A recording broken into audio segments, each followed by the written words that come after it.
Hey guys, welcome to update 0.2.6. First, I'm going to show you all the new features with this update, and then after that, I'll tell you guys about my thoughts on the update and how I think it's going to affect the game. So first, for the absolutely most important, huge, giant change of this update, they fixed the Mosin. Alright, I know it's not a huge deal, but this is a big win for me. You guys know how sad the Mosin bug made me, and finally, the Mosin is viable again. Bullet drop video coming soon. Alright, but seriously, the biggest thing in this update, at least for me, is the Steam audio integration. This is a big deal because now you're able to hear the direction of noises much more accurately than before. Generally, the game is going to sound a lot more clear, if anything a bit louder. But things like footsteps, gunshots, and other important audio cues are going to be a lot easier to not only hear, but tell the direction of the noise. I'll roll a few clips from my gameplay. It's honestly not going to be that noticeable, especially on YouTube, but I'm sure once you play this update, you're going to notice a difference in audio quality.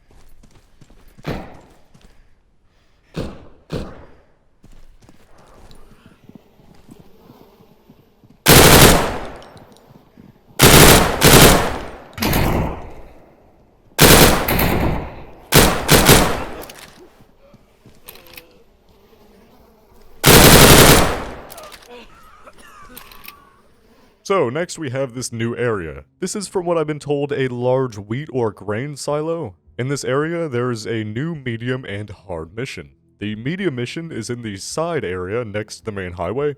All the bots are kind of just sitting around here, and it's a pretty easy mission as long as you approach it from the area with cover. The hard mission, however, is probably one of the most difficult hard missions out there.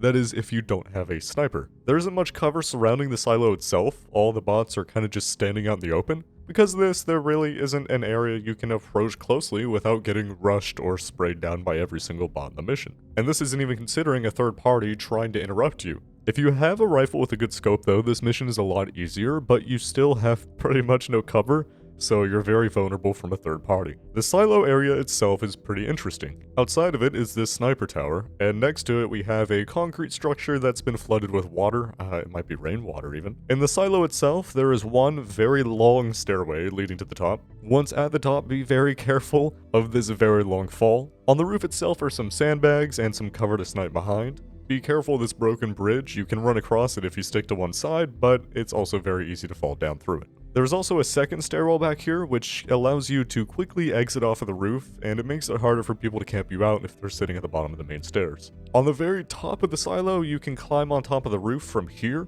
and on top of that long fall, you can find some loot spawns. So far, the only thing I've seen are just a couple pistols, but still, it's good to know. Now, outside of the silo, the southern area itself has gotten a lot more filled out. The highway leading up to the silo has lots of cars and structures now, and the long, empty hills that used to be right next to it are now totally filled with trees, bushes, and rocks. As well as a lot of the area in the south is now a lot less empty. There's more trees and cover, and it just looks better. I'm sure there's also new structures scattered around the old map as well. Pretty much every update has been slowly adding new things everywhere, and in the patch notes they mentioned that there's new furniture in a lot of houses. So, for the last major change of this update, there is a rework of the spawn system. This system brings some very good changes that I really like a lot, but there's some things that I'm a bit apprehensive about. Let me explain. With this new system, you can now spawn in any town you want around the map without having to use rep points. So yeah, rep points and dog tags are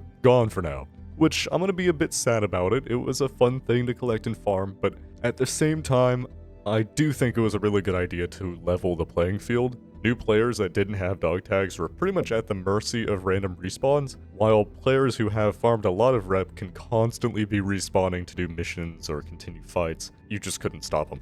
Now, both new and experienced players can spawn wherever they like. It's a lot more fair in that way. They both have an equal chance of getting back to their body or being able to complete a mission with a certain number of respawns, which is good. Another very good thing about this system is that there is a cooldown on each respawn location. So if you respawn in an area and then die, you will have to wait 10 minutes before you can spawn at that same location again. I really like this a lot. It was very annoying to have to deal with people constantly being able to run back and respawn during a mission. Now, they only really get one good respawn, and after that, they're kind of out of options.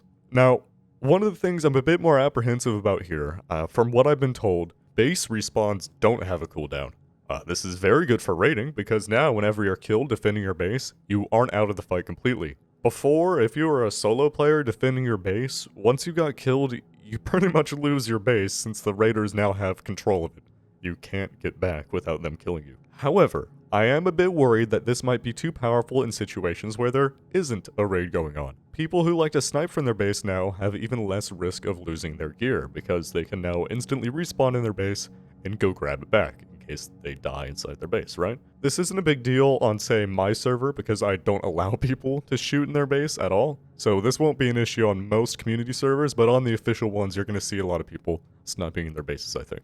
Personally, I think a good solution to this is that whenever you are killed inside of your base claim, and you drop a raid token from that death, that token should probably just be activated automatically. That way you aren't always totally invulnerable inside of your base. And the last thing I'm a bit worried about with this new system is the lack of a respawn circle. Previous to this system, there was a circle around your point of death that wouldn't allow you to spawn at towns inside of that circle to prevent you from running back to your body immediately over and over again, right? With this new system, that circle is gone, and I think the reasoning here is that because you only have that one respawn, because of the 10-minute timer, you'll have to slowly start spawning farther and farther away. And I think in most situations this works well. It won't really change how PvP already works. I think a lot of PvP on the map usually happens in military areas around the map, like radio, tents, bunker, etc. But there are some spots I think this could be difficult to deal with.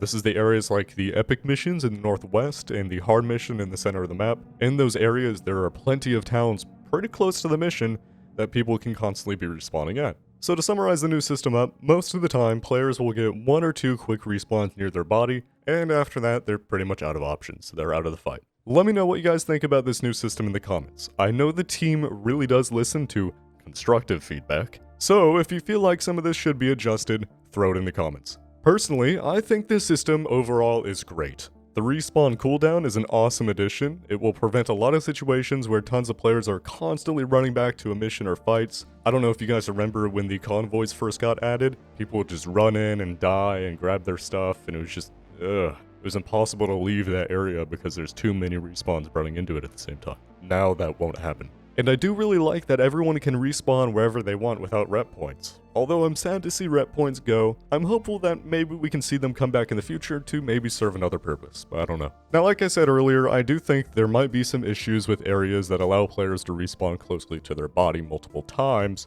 I think I'm just gonna wait until I play the update live to actually decide if this is a problem or not. I think the majority of the time, this won't actually matter at all. The only time I think it'll be really annoying is whenever, as a solo, you get into a long-range fight with a squad, because then they can get back to their body while their team just watches their loot.